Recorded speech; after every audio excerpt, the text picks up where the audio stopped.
जय जय सीताराम। प्रिय मित्रों, आज हम जानेंगे सकट चौथ व्रत के विषय में।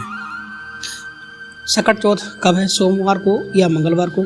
क्या है सही तारीख? कौन सा पूजा का मुहूर्त और चंद्रोदय का समय? और साथ ही साथ सकट चतुर्थी के दिन हमें कौन कौन से उपाय करने चाहिए जिससे हमारे सभी प्रकार के जीवन के कष्ट दूर हो जाएं, भगवान गणपति का आशीर्वाद हमें मिले।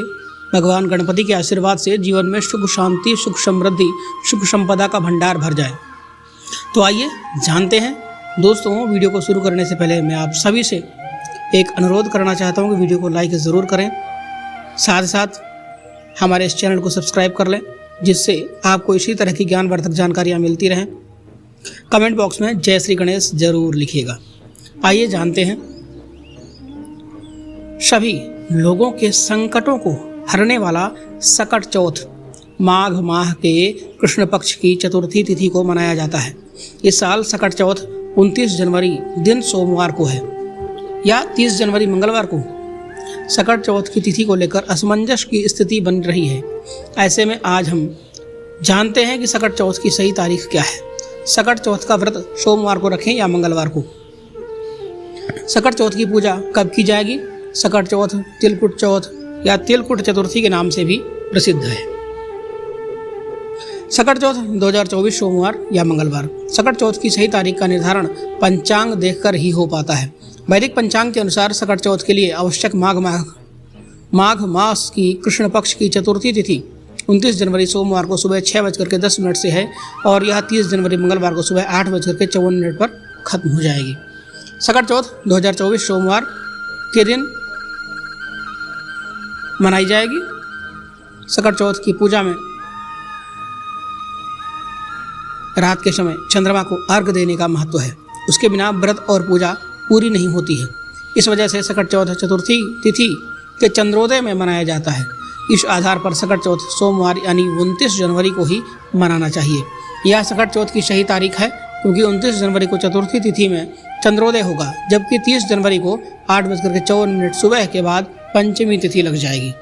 सकट चौथ की पूजा में रात के समय चंद्रमा को अर्घ देने का महत्व है। उसके बिना व्रत और पूजा पूरी नहीं होती है। इस वजह से सकट चौथ चतुर्थी तिथि के चंद्रोदय में मनाया जाता है। इस आधार पर सकट चौथ सोमवार यानी 29 जनवरी को मनाना चाहिए। यह सकट चौथ की सही तारीख है क्योंकि 29 जनवरी को चतुर्थी तिथि में चंद्रोदय होगा, जबकि 30 जनवरी को 8:54 के बाद पंचमी तिथि लग जाएगी। सकट चौथ की पूजा का समय। सोमवार को सकट चौथ पर गणेश जी की पूजा आप सुबह से ही कर सकते हैं क्योंकि उस दिन शोभन योग प्रातःकाल से लेकर के सुबह 9:44 तक रहेगा। सकट चौथ के दिन अभिजीत मुहूर्त दिन में 12:13 से दोपहर 12:56 तक रहेगा। सकट चौथ की पूजा का समय इस समय भी आप कर सकते हैं। बाकी संध्या काल में सूर्यास्त के बाद में भी आप सकट चौथ की पूजा कर सकते हैं। अर्घ कब देना है? चंद्रमा को अर्घ कब दें? सोमवार को सकट चौथ वाले दिन चंद्रमा रात्रि में 9:10 PM पर निकलेंगे। चंद्रोदय के आधार पर माताएं चंद्रमा को अर्घ देंगी। रात्रि में 9:10 के आसपास चंद्रमा निकलेंगे। उस समय ही आपको भगवान चंद्रमा को अर्घ दे करके और भगवान गणपति की पूजा अर्चना करनी है। सकट चौथ तिलकुट चौथ। सकट चौथ को तिलकुट चतुर्थी, माघ चतुर्थी या माघ संकष्टी चतुर्थी भी कहा जाता है। सकट चौथ को तिल और गुड़ से बने तिलकुट का भोग गणेश जी को लगाया जाता है। सकट चौथ के दिन भगवान गणेश की विशेष पूजा अर्चना की जाती है। सकट चौथ का महत्व। इस दिन जो भी व्यक्ति बिना अन्न और जल के व्रत रखकर गणेश जी की पूजा करता है, विघ्नहर्ता श्री गणेश जी उसके सभी संकटों को हर लेते हैं। इस बारे में पद्म पुराण में बताया गया है।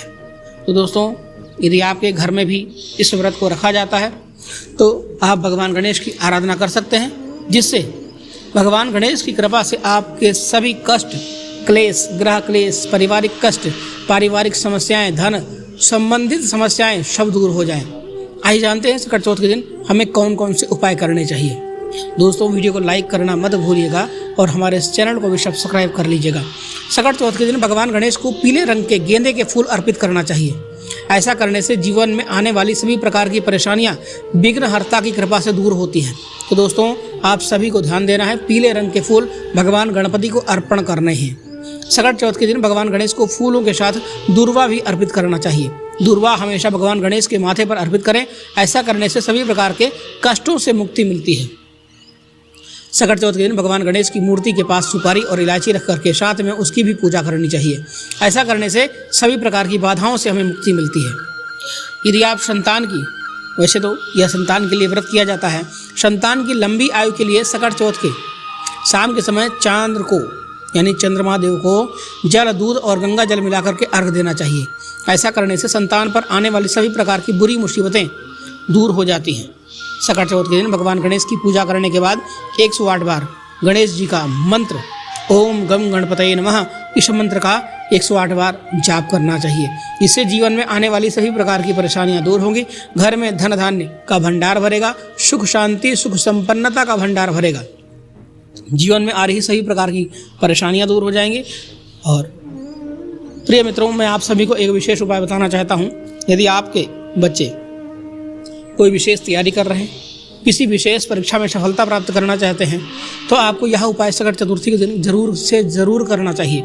आपको करना क्या है, आपको लेना है दूर्वा, यानी दूर्वा लेनी है आपको 21 दूर्वा के आपको 108 बंडल बनाने हैं। 21 दूर्वा के आपको 108 बंडल बनाने हैं और उन 108 बंडलों की आपको लाल धागे से मोली के धागे से आपको माला बना लेनी है। अब प्रिय मित्रों, अब आप उस माला को लेकर के संध्या काल में गणेश जी के मंदिर में चले जाएं और संध्या काल में गणेश जी की पूजा अर्चना करें, एक दीपक जलाएं, साथ ही साथ एक मोदक का भोग लगाएं गणेश जी को। उसके बाद में आपने यह दूर्वा की माला भगवान गणपति को अर्पण कर देनी है और वहीं पर बैठ करके ओम गम गणपतये नमः इस महामंत्र का कम से कम 108 बार जाप करना है। दोस्तों, आप देखेंगे इस उपाय को करने के बाद आपके जीवन में हर प्रकार की जितनी भी समस्याएं थी उन सभी समस्याओं से आपको छुटकारा मिलना प्रारंभ हो जाएगा।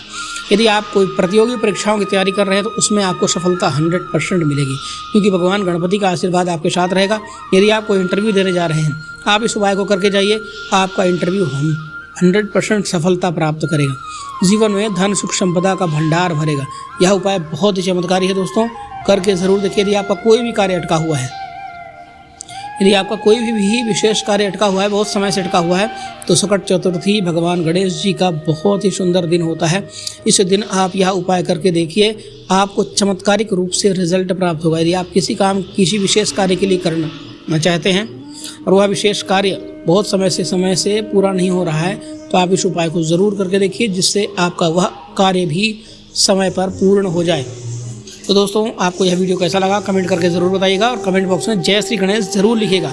तो वीडियो को लाइक करना मत भूलिएगा, चैनल को भी सब्सक्राइब कर लीजिए और वीडियो को शेयर भी करिएगा। दोस्तों, मिलते हैं एक नई वीडियो में एक नई जानकारी के साथ। तब तक के लिए धन्यवाद। हर हर महादेव, श्री शिवाय, नमस्तुभ्यम।